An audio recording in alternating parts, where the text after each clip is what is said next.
Hi, it's Alaska Granny. If you're paying attention at all to what's going on around you, perhaps you also feel like I do, that we're living in very dangerous times. Just look at the shoplifting that is out of control, not just in America, but here it even is record shoplifting in Great Britain. We know that in many places in America, stores can't do anything about shoplifting. They're not allowed to stop people from shoplifting. The people who are stealing all of this are not being prosecuted. Theft is out of control, and people seem to believe that they're entitled to just take anything they want without any consequences, which drives up the price for everything for all of us who are actually paying. If you've been to the drugstore lately, perhaps you've seen everything is locked up. News is reporting that everything from detergent, deodorant, toothpaste, shampoo, they're locking it up behind security glass. And yes, they'll have a button you can push and wait for who knows how long to get anybody to come and help you to unlock the cabinet. Now, if you're in a busy store, you may have to wait behind all types of other customers. You may have experienced, like me, that there's no help around. You can push the button, wait for 15 minutes, no one ever comes. It's very frustrating to those of us who are law-abiding citizens and want to be able to shop for the things that we need. How long will it be until everything is locked up, you can't find anybody to help you, or the stores simply close because of all the crime? I was also reading an article about 800 juveniles converge on National Harbor. They were disorderly, fighting, shoplifting, smoking cannabis, being confrontational with business owners, residents, and law enforcement. So this area of Maryland is putting a curfew on young people. Where are the parents? Why are 800 young people running amok? Then we look at the crime in our country. And here was a man in North Carolina who fatally shot 4 officers and wounded 4 others. He's already had 49 criminal charges since 2001. Combine that with pro-Palestinian protests across U.S. college campuses. How long until some of this might spread outside of college campuses and just into our communities? Well, remember when Black Lives Matter blew up overnight and it wasn't safe to go anywhere? Remember when they were going to defund the police? Now they're saying, why isn't the police doing anything? Where's the police? There's so much more danger going on in the world. We have to think about it. Are we running out of time to still have the basic foods that we need? What if it becomes unsafe to even go out to the store, if a store even exists, and if it even has any of the basic things that you need? When you combine that with the political turmoil and the immigration problems we're having in America, it's some very scary times. So I decided to take a look back through my prepping supplies to see what are the actual basic foods, and do I actually have enough that if things go out of control, I can be safe at home, being able to provide things for myself and my family. Do you ever look over your prepper pantry food stockpile and you wonder, how much food do I really need? How much is enough? If we look at just the very basic foods, which would be beans and rice, there are guidelines of how much you should store for, say, one person per year. And the guidelines begin with grains. They don't necessarily say rice, they say grains.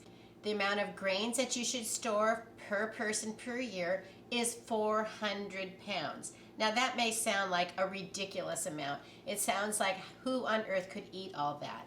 But if you didn't have a lot of other foods to eat, probably that is what you would need. I've also read that when you're planning on your food storage stockpile, you should add an additional 10%, just because sometimes foods get spilled, packages get broken, things get wasted, and having that built-in buffer zone can help make sure that you don't run out in the most critical times. We also need to realize that a typical person needs approximately 2,000 calories per day. Now, of course, depending on what size you are and how active you are, that will vary, but we're just using those as guidelines.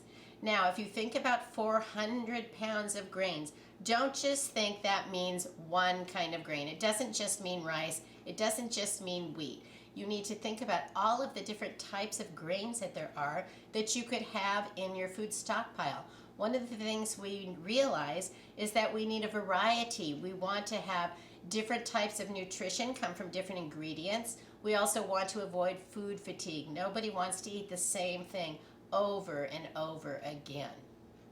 Don't try to stockpile your 400 pounds all in one shopping trip. No one is able to accomplish that. So you want to think about the foods that you want, and every time you go to the store, add a package. Pick up one thing that you can add to your stockpile. If you can add more than one, that's great. You'll add to your stockpile, you'll have more food, it'll build up faster. If you can only get one, just get one. The way I look at it, every package of food that I set aside now is an additional meal that I can provide for myself and my family sometime in the future. Okay, let's look over what are some of the varieties that we can get. Of course, we know we can get white rice. White rice is going to last forever. Just like other grains and dried foods, you want to store it in an airtight container. You can put them in jars, you can put them in clean containers that were food grade that you cleaned out yourself. You can vacuum seal them, you can use oxygen absorbers, you can add a bay leaf. The most important thing is that you put it in an airtight container and you seal it as well as possible. And you always want to store your foods in containers that only held food. Brown rice is also a fine grain to have in your stockpile, but it's not going to last anywhere near as long as white rice. Brown rice has natural oils in it and the oils become rancid. So yes, you can have brown rice, but you want to make sure that you rotate it within a few years. It's not going to last for 30 years. And the last thing you want to happen is, in a real emergency, you go to your food stockpile and it's spoiled and it's no longer edible, and that could bring a huge catastrophe when you think you've prepared and realize that you made some critical mistakes. Oatmeal is also a great food that can last for many years, and you don't even have to cook oatmeal. You can soak it overnight, make overnight oats, and then you'll be able to eat it. Another variety of grains that I like to store are pastas and macaronis. I do the same thing. I put them into airtight containers. But remember, it doesn't have to just be a jar just because I'm showing you jars. You can store them in Mylar bags. You can add oxygen absorbers. You can store them in 5-gallon buckets. There are lots of different ways. There's no one right way to store your food. There are many ways to do it. You want to choose containers that fit into your pantry and the sizes that fit into your lifestyle. Lots of people don't want to open up a 50-pound bucket and then they feel like they must eat their way through to the bottom of it. And that's not logical or sensible that you would do that unless you have a huge family. So if you have a smaller family or you live alone, it's perfectly fine to store foods in smaller containers, and then it's so much easier to rotate it because you can grab one of your jars from your stockpile, you can use that food, then you can buy more, refill it, and put it in the back. Push the older food forward just like they do in the store, first in, first out, and then you add the newest food to the back so that you're always consuming your food while it's still fresh, and the foods with the longest shelf life will be there when you need them. After pasta and macaroni, do you ever use barley? Maybe you like grits. There are different kinds of grains that you can look at that maybe they aren't as popular, but you want to check them out and add them to your food stockpile. I also choose to store quinoa because it's a very delicious and nutritious grain. You can even pick up packages of quinoa at the Dollar Tree, and it is a very nice, almost a nutty flavor, and it's a great way to pick up a small package, try something you haven't used before, and see if it's something you want to add into your stockpile. If you like Mexican food, maybe you want to try your hand at making corn tortillas. Pick up some masa flour. But I haven't stored this appropriately. It needs to get into an airtight container, just like the other grains, so it's going to last longer. Now, when you pick up a food like this, when you're still in the store, look around on the seams, look around on the shelves. Make sure you don't see anything that looks like weevils that would already have contaminated the food. Those weevils exist naturally in grain products, so you want to check it out before you bring it home. You don't want to bring home an infected package and have it go swarming through all of the food in your stockpile. And that's one of the reasons you want it airtight. That bugs can't live in an airtight container, and they can't then spread into other foods. Occasionally, you also want to inspect the shelves in your pantry and make sure that you don't have any kind of pests that have come to invade your territory. Did you realize popcorn is a grain? I've had trouble with actual cornmeal that has gotten bugs in my pantry, and that is really the only grain that I've had a huge problem with. So I will store popcorn, but if I do buy cornmeal, that's something that I like to rotate far more frequently than other grains.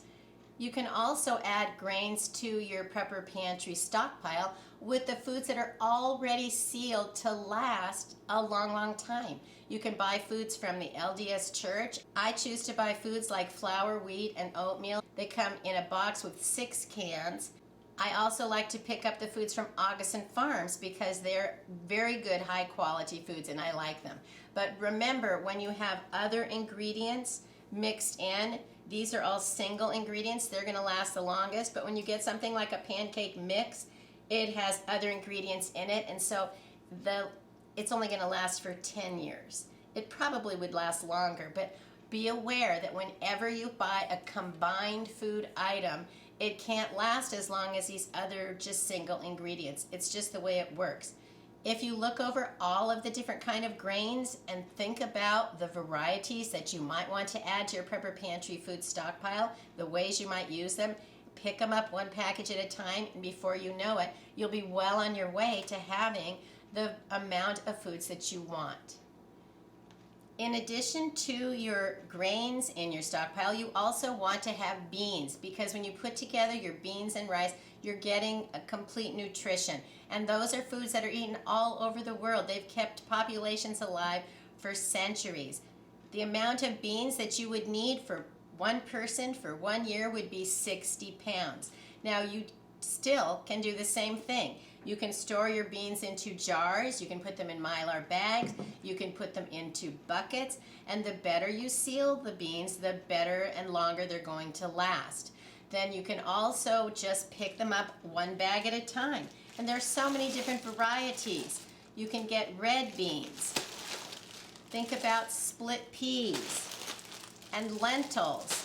There's all different kinds of beans, and the sad thing is they used to be like $1 a pound. You could easily find them for $1 a pound, and I just don't find that to be true anymore. They're nearly always higher than that, but that's okay. You can still get a bag at a time, 1 pound at a time. Something to think about is beans require a lot of water and a lot of cooking. So I also have a large supply of canned beans. The way you want to figure it out is 1 pound of beans is equal to about 3.5 cans of already prepared beans. So if you're trying to figure out how does that equal 60 pounds, we'll just put like 1 pound plus 3 cans, that's 2 pounds. And then you're on your way to having beans that you can use today if you need to, or in the future when you have time to maybe soak them or cook them in your crock pot or cook them all day on your stove.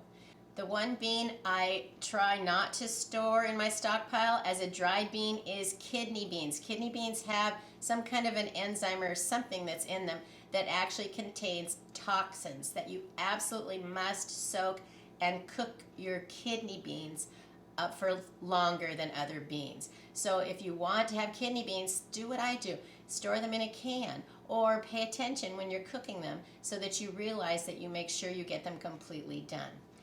I also like to include lentils and split peas because these don't have to take anywhere near as long to cook. You can cook these in an hour. And I love to fill up my crock pot with beans. I don't soak them ahead of time. I cook them low and slow for a long time, and I just find they're so simple to use as long as you have time.